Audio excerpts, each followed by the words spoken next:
ഇന്ന് ജൂലൈ 26. പരിശുദ്ധ കന്യകാമറിയത്തിൻ്റെ മാതാപിതാക്കളായ വിശുദ്ധ ജോവാക്കിമിൻ്റെയും വിശുദ്ധ ഹന്നായുടെയും തിരുനാൾ ദിനം.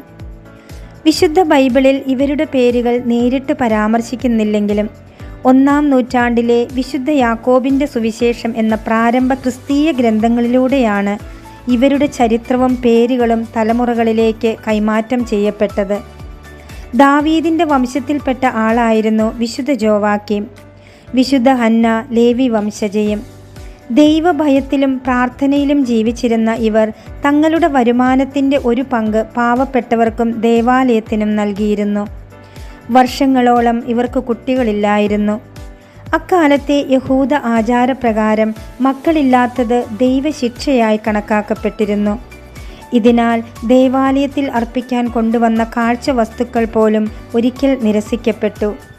ദുഃഖിതനായ ജോവാക്കിം 40 ദിവസം ഉപവാസത്തോടെ പ്രാർത്ഥിക്കാൻ മരുഭൂമിയിലേക്ക് പോയി. വിശുദ്ധ ഹന്നായും കണ്ണീരോടെ ദൈവത്തോടപേക്ഷിച്ചു.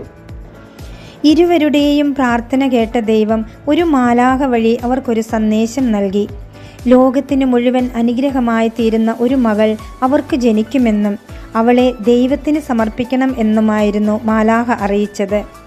മാലാഖയുടെ വാഗ്ദാനപ്രകാരം അവർക്ക് ജനിച്ച മകളാണ് പരിശുദ്ധ കന്യകാമറിയം. പരിശുദ്ധ കന്യകാമറിയത്തിന് 3 വയസ്സുള്ളപ്പോൾ തങ്ങളെടുത്ത നേർച്ചയനുസരിച്ച് അവളെ അവർ ജെറുസലേം ദേവാലയത്തിൽ ദൈവത്തിന് സമർപ്പിച്ചു. വിശുദ്ധ ജോവാക്കീമും വിശുദ്ധ ഹന്നായും മുത്തശ്ശന്മാരുടെയും മാതാപിതാക്കളുടെയും മക്കളില്ലാത്ത ദമ്പതികളുടെയും ക്രിസ്തീയ കുടുംബങ്ങളുടെയും മധ്യസ്ഥരായി സഭ വണങ്ങുന്നു. ഫ്രാൻസിലെ ബ്രിട്ടാനിയിലുള്ള സെയിൻറ്റ് ആനെ ഡി ഓരെയും കാനഡയിലെ ക്യൂബിക്കിന് സമീപത്തുള്ള സെയിൻറ്റ് ആനെ ഡി ബീപ്രേയും വിശുദ്ധ ഹന്നായുടെ പേരിലുള്ള പ്രസിദ്ധമായ ദേവാലയങ്ങളാണ്. പരിശുദ്ധ കന്യകാമറിയത്തിൻ്റെ മാതാപിതാക്കളുടെ ജീവിതത്തെക്കുറിച്ച് നമുക്ക് വളരെ കുറച്ച് അറിവ് മാത്രമേയുള്ളൂ. എന്നിരുന്നാലും പരിശുദ്ധ മറിയത്തെ പരിഗണിച്ചു നോക്കുമ്പോൾ പരിശുദ്ധ മറിയത്തെ നമുക്ക് സമ്മാനിച്ചുകൊണ്ട് രക്ഷാകര ദൗത്യത്തിൽ ഒരു പ്രധാനപ്പെട്ട പങ്ക് വഹിച്ച ഇവർ തീർച്ചയായും ഉന്നതമായ വ്യക്തിത്വങ്ങളാണെന്ന് ഉറപ്പിക്കാം. വിശുദ്ധ ഹന്നായുടെ നാമധേയത്തിൽ ജെറുസലേമിൽ ഒരു ദേവാലയമുണ്ട്.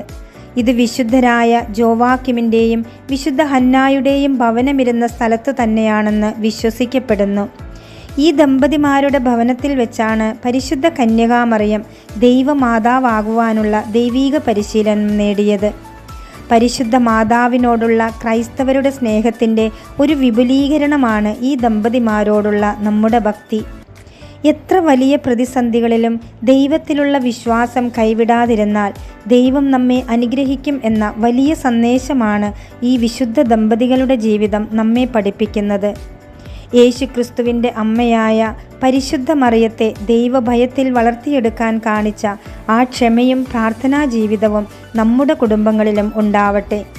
വിശുദ്ധ ജോവാക്കിമിൻ്റെയും വിശുദ്ധ ഹന്നായുടെയും മാധ്യസ്ഥ്യം നമ്മുടെ എല്ലാ കുടുംബങ്ങൾക്കും, പ്രത്യേകിച്ച് നമ്മുടെ ഗ്രാൻഡ് പേരൻസിനും ഉണ്ടാവട്ടെ.